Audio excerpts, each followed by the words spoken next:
শেরেবাংলা নগরের পিচ ঢালা পথ থেকে শুরু করে গুলশান বনানীর অভিজাত এভিনিউগুলোতে আজ এক অদ্ভুত প্রশান্তিকর নিস্তব্ধতা বিরাজ করছে।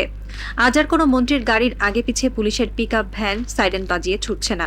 আজ আর সাধারণ মানুষকে রাস্তায় ঘন্টার পর ঘন্টা জিম্মি হয়ে থাকতে হচ্ছে না, কারণ ক্ষমতার অলিন্দে আজ এমন এক রুদ্ধশ্বাস সিদ্ধান্ত নেওয়া হয়েছে যা এই দেশের ভিআইপি সংস্কৃতির অহংকারের কফিনে আক্ষরিক অর্থেই শেষ পেরেকটি ঠুকে দিয়েছে। প্রধানমন্ত্রী তারেক রহমান তার ডেস্ক থেকে এমন একটি নির্দেশে স্বাক্ষর করেছেন যা শুনে মন্ত্রিসভার অনেক সদস্যেরই হয়তো রাতের ঘুম হারাম হয়ে গেছে। রাষ্ট্রীয় ব্যয় কমানো, জ্বালানি সাশ্রয় এবং পুলিশ বাহিনীর তীব্র জনবল সংকট মোকাবেলার লক্ষ্যে সরকারের 18 জন পূর্ণমন্ত্রীর জন্য বরাদ্দকৃত বিশেষ পুলিশ এসকর্ট বা প্রোটোকল সুবিধা সম্পূর্ণ প্রত্যাহার করে নেওয়া হয়েছে।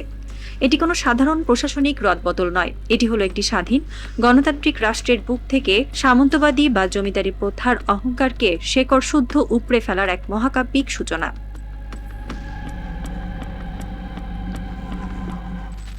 ঘটনার পেছনের প্রেক্ষাপট বুঝতে হলে আমাদের ফিরে তাকাতে হবে কয়েক মাস আগের দিনগুলোতে।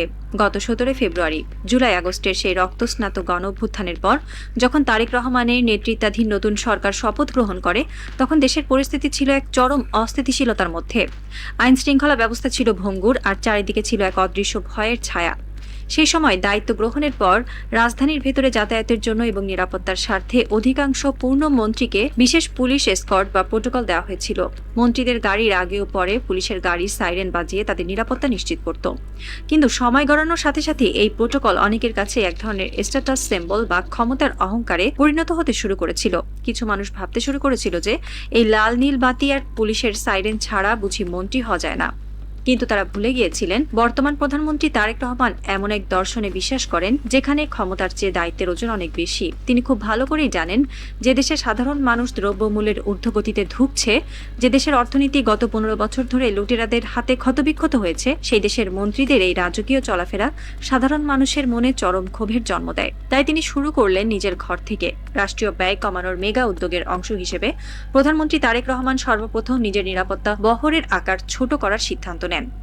একজন রাষ্ট্রপ্রধান যখন নিজের নিরাপত্তা কমিয়ে সাধারণ মানুষের কাতারে নেমে আসার সাহস দেখান, তখন মন্ত্রিসভার অন্য সদস্যদের জন্য সেটি এক বিশাল মনস্তাত্ত্বিক চাপ তৈরি করে। প্রধানমন্ত্রীর এই ব্যক্তিগত দৃষ্টান্ত স্থাপনের পরপরই তার নির্দেশনায় স্বরাষ্ট্র মন্ত্রণালয় সোজা পুলিশ সদর দপ্তরকে ভিআইপি নিরাপত্তা ব্যয় কমানোর কঠোর নির্দেশ দেয়। আর গত সপ্তাহ থেকে অত্যন্ত নীরবে ধাপে ধাপে এই সিদ্ধান্ত কার্যকর করা শুরু হয়।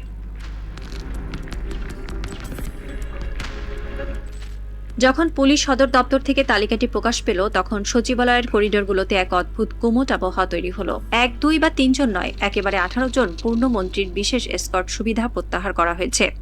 কারা আছেন এই তালিকায়? ধর্ম, পরিবেশ, মুক্তিযুদ্ধ, সংস্কৃতি, ভূমি, শিল্প, তথ্য, কৃষি, স্বাস্থ্য, শিক্ষা, আইন, গৃহায়ন, ডাক ও টেলিযোগাযোগ এবং সড়ক পরিবহন সহ মোট 18টি মন্ত্রণালয়ের দায়িত্বে থাকা মন্ত্রীদের বিশেষ এসকর্ট সুবিধা চিরতরে বাতিল করা হয়েছে।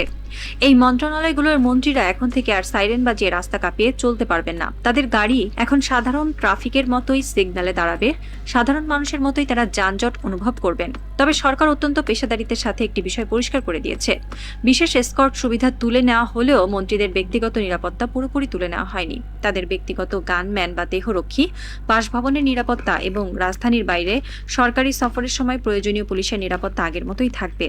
অর্থাৎ জীবন রক্ষার জন্য যেটুকু নিরাপত্তা দরকার ঠিক ততটুকুই রাখা হয়েছে। শুধু লোক দেখানো বা অহংকার প্রদর্শনের যে বিশেষ এসকর্ট ব্যবস্থা, তা কঠোর হাতে বন্ধ করে দেওয়া হয়েছে।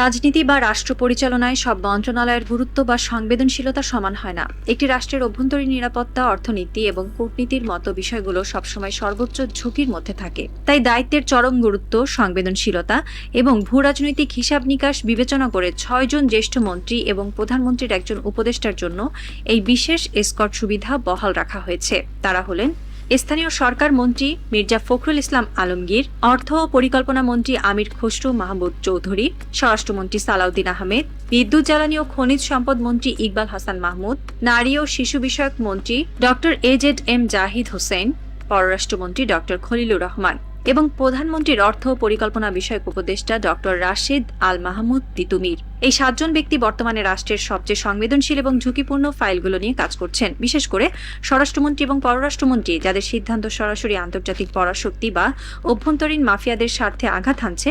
তাদের নিরাপত্তা সামান্যতম শিথিল করার অর্থ হল রাষ্ট্রকে চরম হুমকির মুখে ফেলে দেওয়া। এই তালিকা প্রমাণ করে যে প্রধানমন্ত্রী তারেক রহমান আবেগের বশবর্তী হয়ে কোনো ঢালাও সিদ্ধান্ত নেননি। তিনি অত্যন্ত সূক্ষ্ম, গাণিতিক এবং পেশাদারিত্বের সাথে রাষ্ট্রের নিরাপত্তার সাথে কোনো আপোষ না করেই এই ছাঁটাই প্রক্রিয়া সম্পন্ন করেছেন।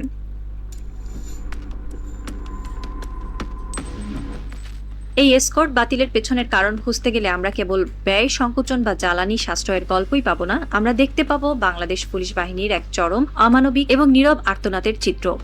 ঢাকা মহানগর পুলিশের গোপন ডেটা বা তথ্য ভান্ডার থেকে যে পরিসংখ্যান বেরিয়ে এসেছে তা শুনলে যে কোনো সুস্থ মস্তিষ্কের মানুষ আটকে উঠবেন।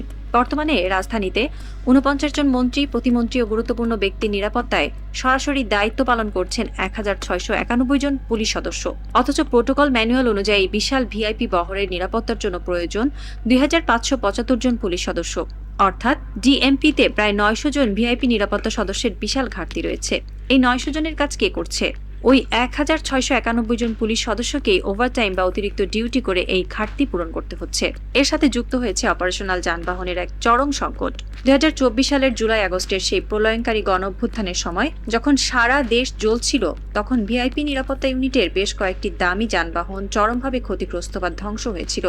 সেই গাড়িগুলো এখনো পুরোপুরি প্রতিস্থাপন করা সম্ভব হয়নি। ফলে বর্তমানে অনেক ক্ষেত্রেই একটি গাড়িকে একাধিক ভিআইপি নিরাপত্তায় পালাক্রমে ব্যবহার করতে হচ্ছে। পুলিশ কর্মকর্তাদের মতে, জনবল ও যানবাহনের এই চরম সংকটের কারণে নিরাপত্তা সদস্যদের দীর্ঘ সময়, কখনো কখনো টানা ১৪ থেকে ১৬ ঘন্টা ডিউটি করতে হচ্ছে। রোদে পুড়ে, বৃষ্টিতে ভিজে ভিআইপিদের গাড়ির পেছনে দৌড়াতে দৌড়াতে পুলিশ সদস্যদের উপর কি পরিমাণ অমানবিক শারীরিক ও মানসিক চাপ তৈরি হচ্ছে তা কেউ কখনো ভেবে দেখেনি। একজন পুলিশ সদস্য যিনি রাতে ঠিকমতো ঘুমোতে পারেন না, যার পরিবারের খোঁজ নেওয়ার সময় নেই, তিনি কিভাবে রাষ্ট্রের আইন শৃঙ্খলা রক্ষা করবেন? ভিআইপিদের এই মেকি অহংকার মেটাতে গিয়ে পুরো পুলিশ বাহিনীর কর্মক্ষমতা এবং মানসিক স্বাস্থ্যকে আক্ষরিক অর্থেই পঙ্গু করে দেওয়া হচ্ছিল। আমাদের এই উপমহাদেশে ভিআইপি সংস্কৃতির শেকড় পোতা আছে সেই ব্রিটিশ ঔপনিবেশিক বা কলোনিয়াল আমল থেকে। ব্রিটিশরা যখন এই দেশ শাসন করত, তখন তারা সাধারণ মানুষকে বুঝিয়েছিল যে শাসক এবং শাসিতের মধ্যে একটি বিস্তর ফারাক থাকতে হবে। শাসকের যাওয়ার পথে সাধারণ মানুষকে মাথা নিচু করে দাঁড়িয়ে থাকতে হবে। ব্রিটিশরা চলে যাওয়ার পর আমাদের এদেশীয় রাজনীতিকরা সেই একই ভূত নিজেদের ঘাড়ে চাপিয়ে নিয়েছিলেন। তারা ভুলে গিয়েছিলেন যে একটি গণতান্ত্রিক দেশে মন্ত্রী মানে প্রভু নন, মন্ত্রী মানে হলেন জনগণের সেবক। যে সেবক জনগণের ট্যাক্সের টাকায় বেতন পান, তিনি কিভাবে জনগণের রাস্তা বন্ধ করে সাইরেন বাজিয়ে যেতে পারেন? গত ১৫ বছর ধরে স্বৈরাচারী শেখ হাসিনার আমলে এই ভিআইপি কালচার এমন এক চরম, নগ্ন এবং পৈশাচিক রূপ নিয়েছিল যে একজন সাধারণ পাতি নেতা বা যুবলীগের ক্যাডারও পুলিশের প্রোটোকল নিয়ে রাস্তা কাঁপিয়ে চলত, আর সাধারণ মানুষ জ্যামে আটকে থেকে অ্যাম্বুলেন্সের ভেতরে আপনজনের মৃত্যু দেখতে বাধ্য হতো। তারেক রহমান আজ সেই উপনিবেশের ভূতকে বোতলে ভরে সাগরে ছুঁড়ে ফেলেছেন। তিনি মন্ত্রীদের বুঝিয়ে দিয়েছেন, আপনারা যদি নিজেদের বড় নেতা মনে করেন, তবে নিজেদের কাজ দিয়ে তা প্রমাণ করুন। সাইরেন বাজিয়ে, লালবাতি জ্বালিয়ে আর সাধারণ মানুষকে জিম্মি করে নিজেদের বড়ত্ব প্রমাণের দিন চিরতরে শেষ। এই সিদ্ধান্তটি আসলে একটি মনস্তাত্ত্বিক বিপ্লব। এটি মন্ত্রীদের অহংকার ভেঙে তাদের সাধারণ মানুষের কাতারে নামিয়ে আনার এক নিখুঁত থেরাপি। যখন একজন মন্ত্রী সাধারণ মানুষের মতো জ্যামে বসে থাকবেন, তখন তিনি বুঝতে পারবেন ঢাকা শহরের ট্রাফিক ব্যবস্থা কতটা জঘন্য। তখন তিনি এসি রুমে বসে উন্নয়নের ফাঁপা বুলি আওড়ানোর বদলে সত্যিই রাস্তাঘাট ঠিক করার জন্য কাজ শুরু করবেন।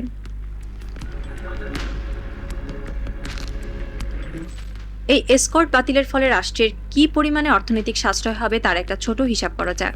18 জন মন্ত্রীর জন্য বরাদ্দকৃত পুলিশের অন্তত 36 থেকে 50টি গাড়ি, সেগুলোর প্রতিদিনের হাজার হাজার লিটার জ্বালানি তেল, 1,691 জন পুলিশের ওভারটাইম এবং আনুষঙ্গিক লজিস্টিক খরচ, সব মিলিয়ে এই খাত থেকে প্রতি মাসে রাষ্ট্রের কোটি কোটি টাকা স্রেফ বাতাসে উড়ে যাচ্ছিল। তারেক রহমানের একটি সিদ্ধান্তে সেই কোটি টাকা এখন বেঁচে যাবে। যে টাকা দিয়ে মন্ত্রীদের সাইরেন বাজানো হতো, সেই টাকা এখন ব্যয় হবে সাধারণ মানুষের জন্য। হয়তো সেই টাকা দিয়ে পুলিশের আধুনিকায়ন হবে, হয়তো সেই টাকা দিয়ে কোনো প্রত্যন্ত অঞ্চলের স্কুলের ছাদ ঠিক করা হবে, অথবা হয়তো সেই টাকা দিয়ে স্বাস্থ্য খাতে নতুন কোনো সরঞ্জাম কেনা হবে। সবচেয়ে বড় কথা, সীমিত এবং ক্লান্ত পুলিশ সদস্যদের এখন আর ভিআইপিদের পেছনে দৌড়াতে হবে না। তাদের এখন আরো কার্যকরভাবে, আরো ফোকাসড হয়ে রাষ্ট্রের মূল কাজ অর্থাৎ সাধারণ মানুষের জানমালের নিরাপত্তা, ছিনতাই ডাকাতি রোধ এবং ট্রাফিক ব্যবস্থাপনায় কাজে লাগানো যাবে। এটি একটি উইন উইন বা সর্বাত্মক লাভজনক পরিস্থিতি। রাত শেষ হয়ে আসছে। ঢাকার রাজপথগুলো এখন অদ্ভুত রকম শান্ত।